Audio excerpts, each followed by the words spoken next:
अब मैं चार्ज होना शुरू करता हूँ। चार्जर क्यों हटा दिया? मैं अभी चार्ज नहीं हुआ। तो गाइस, क्या आप भी ऐसे ही चार्जिंग के वक्त जो ऑडियो होती है वो सुनना चाहते हैं? तो सबसे पहले इस वेबसाइट को नोट कर लीजिए। आपको इस पे जाना है narak.com। उसके बाद हम इसमें अपने टेक्स्ट को ऐड कर देंगे और क्रिएट ऑडियो पे क्लिक कर देंगे। तो गाइस, ऑडियो हमारी रेडी है, डाउनलोड कर लेंगे। उसके बाद हम प्ले स्टोर पे जाएंगे और प्ले स्टोर पे जाने के बाद लिखेंगे बैटरी साउंड नोटिफिकेशन।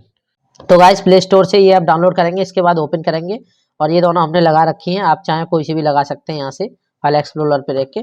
और आप देख सकते हैं कनेक्टर और डिस्कनेक्टर पे लगा दें। जैसे हम चार्जर कनेक्ट करते हैं, अब मैं चार्ज होना शुरू करता हूँ। जैसे हम चार्जर चार्जर निकालते क्यों हटा दिया? मैं अभी चार्ज नहीं हुआ। तो गाइस, ऐसे वीडियो के लिए हमारे चैनल को सब्सक्राइब करना। Thank you.